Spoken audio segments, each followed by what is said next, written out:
Good morning. আজকে এই video রেকর্ডিংয়ের একটা উদ্দেশ্য আছে আমাদের, যা আমরা অ্যাকচুয়ালি যে সার্ভিসটা দেওয়ার চেষ্টা করি, আমরা সবসময় আমরা ক্যান্ডিডেটকে বলে থাকি যে তোমরা যখন মেম্বারশিপটা নেবে আর কি, মেম্বারশিপটা নেওয়ার সময় তোমরা আমাদের কী করবে, ভয়ের চেক দেবে। ভয়ের চেকটা নেওয়ার উদ্দেশ্য হচ্ছে যে যখন তোমরা চাকরি পেয়ে যাচ্ছ আর কি, চাকরি পাওয়ার পরে আমরা যখন চাকরি হয়ে যাচ্ছে তখন আমরা কী করবো, তোমাদের দিয়ে একটা পোস্ট ডেটেড চেক আমরা লিখে নেবো, একটা বা দুটো। এক্ষেত্রে কি হয়েছে, আমরা একটা পার্টিকুলার একটা কেস নিয়ে আমরা আলোচনা করব, যেখানে ক্যান্ডিডেট যিনি আমাদের মাধ্যম দিয়ে জলপাইগুড়ির বাইরে মানে চাকরি পেয়েছেন এবং তিনি এখন বাইরে পোস্টেড, তার তরফ থেকে আমরা কি পেয়েছিলাম, চেক পেয়েছিলাম। যখন আমরা চেকটা পাই আমরা দেখেছিলাম যে তার হচ্ছে প্রথম চেকটাতে ওভার রাইটিং রয়েছে, মানে সে সিগনেচারের জায়গায় ওভার রাইটিং করেছে।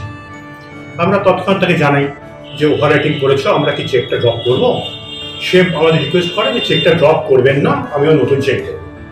ঠিক আছে, এবার এটা হচ্ছে আমাদের ফলো আপ, যে আমরা ইচ্ছে করলে তো সেই চেকটা ফেলতেই পারতাম, চেকটা ফেললে চেকটা হয়তো বাউন্স করতো, বাউন্স করলে আমরা কম্পেনসেশন ক্লেম করতে পারতাম, কিন্তু আমরা ফলো আপ করে ক্যান্ডিডেটকে বলি যে তুমি হচ্ছে নতুন চেক দাও, আমরা এই চেকটা ফেলতে চাই না, যেহেতু বাউন্স করবে চেকটা। সেক্ষেত্রে পরবর্তীকালে ক্যান্ডিডেট আবার আমাদের আরেকটি 2 নম্বর চেক আমাদের পাঠায়। সেক্ষেত্রেও দেখি যে তার চেকের মধ্যে ওয়ার্ডিং এবং ফিগারের মধ্যে মিসম্যাচ রয়েছে। সে কি করেছে, ফিগারে যে সংখ্যা লিখেছে, অ্যামাউন্ট লিখেছে, তার থেকে মানে ফিগারে একটা সংখ্যা বেশি, একটা জিরো বেশি। তার মানে অলরেডি সে হয়তো মানে বেশি অঙ্কের পেমেন্ট আমাদের করে দিয়েছে। সেটাও যদি আমরা ফেলতাম, ড্রপ করতাম, তাহলে চেকটা কিন্তু বাউন্স করতো। বাউন্স করলে আবার আমাদের কাছে অপশন ছিল যে আমরা চেকটা বাউন্স করলে আবার হয়তো আমরা কম্পেনসেশন ক্লেম করতে পারতাম, তার চেক বাউন্স হতো, আমরা হয়তো সেই চেক এমন সঙ্গে একটা বড় অঙ্কের টাকা হয়তো কম্পেনসেশন চার্জ করতে পারতাম। সেক্ষেত্রে আমরা ক্যান্ডিডেটকে আবার আমরা ফলো আপ করি যে তুমি কি চেকটা পাল্টে দেবে। সে আবার কি করে, বলে আমি চেকটা পাল্টে আবার পাঠাবো। আবার সে নতুনভাবে চেকটা পাঠায়, সেটা হচ্ছে 3 নম্বর চেক। 3 নম্বর চেকটা আমরা ড্রপ করি এবং চেকটা ক্লিয়ার হয়। সেক্ষেত্রে আমরা এই ক্যান্ডিডেটকে ইনফর্ম করি যে তোমার আমাদের 3 নম্বর চেকটা আমাদের ড্রপ করা হয়ে গেছে, এবার আমরা আগের দুটো চেক কি করব। আমরা সেক্ষেত্রে কি করেছি, আগের দুটো চেকে, যেটা আমি দেখাতে চাচ্ছি আর কি, আগের দুটো চেকে আমরা already rejected by switch on live লিখে আমরা কিন্তু সই করে দিয়েছি। Rejected by switch on live লিখে চেকটাকে নন ইউজেবল করে দিয়েছি। নন ইউজেবল করা সত্ত্বেও ক্যান্ডিডেট আমাদের রিকোয়েস্ট করেছে যে স্যার আপনারা চেকটাকে ডিস্ট্রাকশন করে আমাদের ডিস্ট্রাকশন ভিডিও আমাদের কাছে পাঠাবেন। আমরা তাতেও রাজি হয়েছি যে সে যেহেতু আসতে পারছে না আর কি, তা আমরা কিছুক্ষণ পরে চেকটা ডিস্ট্রাকশন করে ফেলবো এবং তাকে আমরা সেই ভিডিওটা দিয়ে দেবো। তাহলে যেটা বলতে চাচ্ছি যে আমাদের কাছে যখন ক্যান্ডিডেটরা আসছেন, তাদের যখন আমরা ভয়ের চেক দিতে বলছি, তারা অনেকে ভয় পাচ্ছেন যে ভয়ের চেকে যদি সুইচ অন লাইভ যদি বেশি টাকা তুলে নেয় আমাদের কাছ থেকে, বা ব্যাংক যদি আমাদের ভাড়া করে দেয়। সুতরাং আমি একটা জিনিস বোঝা যাচ্ছে, ভয়ের চেকে অ্যাকচুয়ালি চেক থেকে ব্যাংক থেকে 1 টাকা তোলারও কোনো অপশান নেই বা তোলা যায় না। তা সত্ত্বেও যদি ক্যান্ডিডেট যদি চেকে কোনো ভুলবশত যদি কোনো চেক আমাদের দিয়ে থাকে, আমরা কিন্তু বারংবার ফলো আপ করে তার কাছ থেকে কিন্তু সঠিক চেকটা আনার চেষ্টা করি, এবং সেটাই কিন্তু এটা উদাহরণস্বরূপ আমরা সামনে তুলে ধরছি আর কি। এবং এটা আরেকটা উদাহরণ দিই, আমাদের কাছে এরকম ক্যান্ডিডেটও রয়েছে যারা হয়তো কোচবিহারে থাকে বা মাথাভাঙায় থাকে, এবং তারা হয়তো রোজ অন জবে আসতে পারে না। এরকম ক্যান্ডিডেটও রয়েছে, ভরসার খাতিরে সাইন সিগনেচার আমার চেক আমাদের পাঠিয়ে দিয়েছে। আমরা কিন্তু তা সত্ত্বেও কিন্তু সাইন সিগনেচার চেক রেখে দিয়েছি যে যেদিন তার চাকরি করাবো আমরা সেদিনে চেকটা ফেলবো। সুতরাং এই বিশ্বাসটুকুও কিন্তু ক্যান্ডিডেটরা আমাদের উপর রাখছে।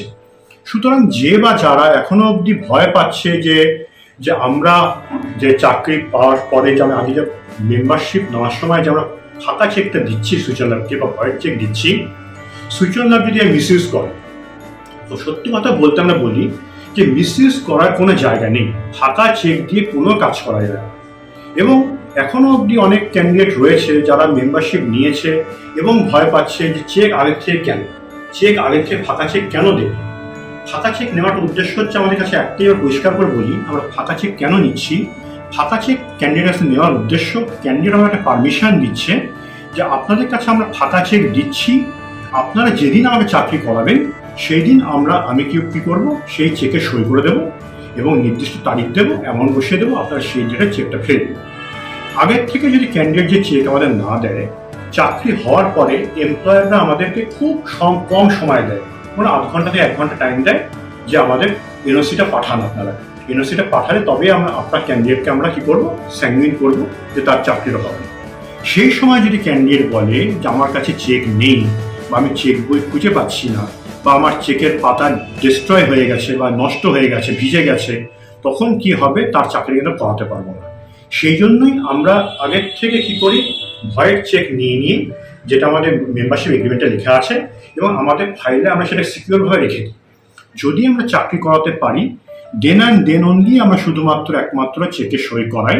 আর যদি চাকরি করাতে না পারি সেক্ষেত্রে কিন্তু আমরা কিন্তু ক্যান্ডিডেট যে চায় আমরা কিন্তু তার সেই ভয়ের চেক আমরা ফিরিয়েও দিতে পারি।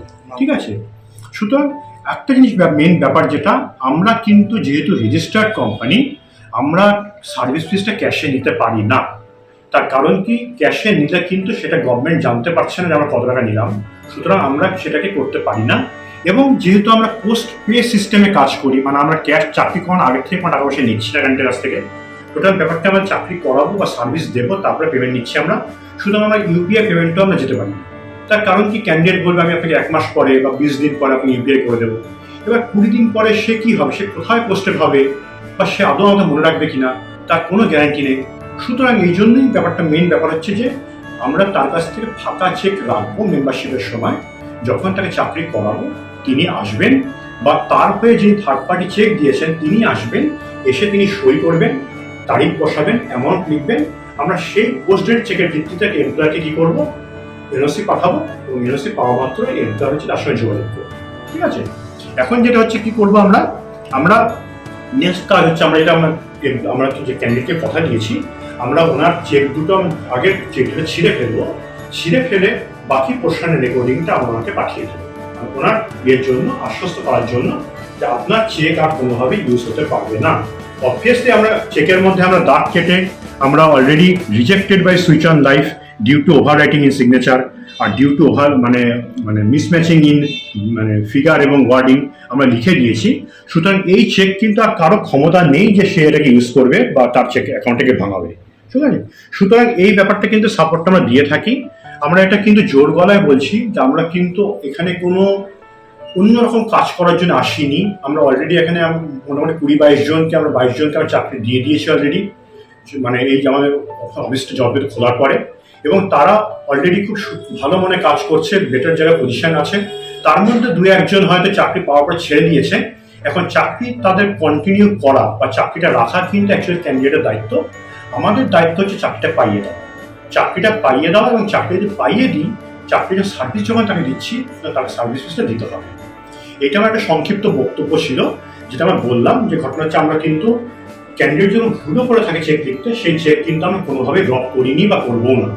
আমরা কিন্তু সঠিক চেক নিয়ে তার কাছ থেকে ফেলেছি।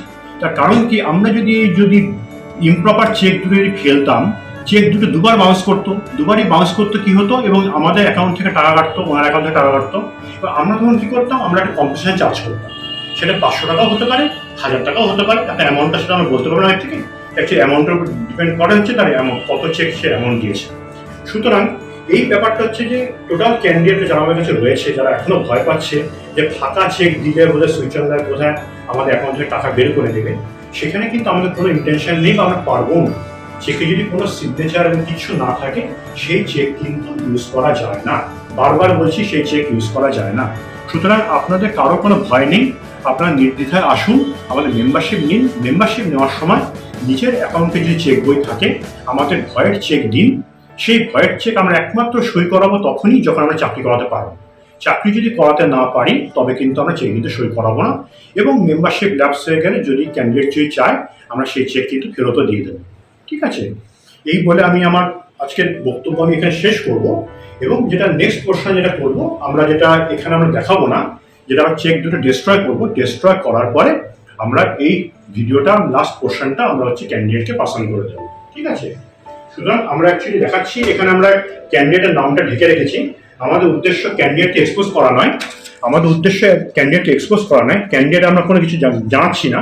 কিন্তু যিনি ক্যান্ডিডেট উনি যদি ভিডিওটা দেখেন উনি বুঝতে পারবেন যে আমরা কোনো জায়গায় ওনার নাম আমরা এক্সপোজ করিনি, কিন্তু ওনাকে আমরা কতটা সাপোর্ট দিয়েছি। উনি 3বার চেক পাঠিয়েছেন, 3বার আমরা যতক্ষণ উনি সঠিক চেক পাঠিয়েছেন ততক্ষণ কিন্তু আমরা পুরো আগের চেকগুলো ড্রপ করিনি। ঠিক আছে, সুতরাং উনি আমাদের উপর বিশ্বাসটা রেখেছেন, সেই বিশ্বাসের মর্যাদা দিয়ে উনি আজকে জলপাইগুড়িতে আসতে পারছেন না, উনি বাইরে পোস্টেড হয়েছে আমাদের মাধ্যম দিয়ে। উনি রিকোয়েস্ট করেছেন, স্যার আমি যেতে পারবো না জলপাইগুড়িতে, আপনারা কি করুন, আপনার চেকটাকে ডিস্ট্রয় করে তাকে ডিস্ট্রাকশন দিয়ে আমাকে দিয়ে দিন, তাহলে আমি স্যাঙ্গুইন হয়ে যাবো যে আমার চেক দুটো আর ড্রপ করা হবে না ফার্দার। ঠিক আছে, তো সেটাই হচ্ছে ঘটনা হচ্ছে যে আপনারা নিজেও দেখেছেন যে ওনার নামটা আমরা হাইড করে রেখেছি, আপনার নামটা এখানে দেখতে পাচ্ছেন না, কিন্তু বাকি যেটা উনি আপনার অ্যামাউন্টটা হয়তো দেখতে পাচ্ছেন যে একটা বিগ অ্যামাউন্টের চেক ছিল। সুতরাং এই অ্যামাউন্ট যদি বাউন্স করতো আর কি, তাহলে কিন্তু আমরা সেখানে একটা বড় অ্যামাউন্ট কিন্তু কম্পেনসেশন চার্জ করতাম। সেই জন্য বিগ অ্যামাউন্টের চেক যদি বাউন্স করে সেক্ষেত্রে কিন্তু আমাদের কিন্তু কম্পেনসেশন চার্জটা বেশি হয়ে যায়।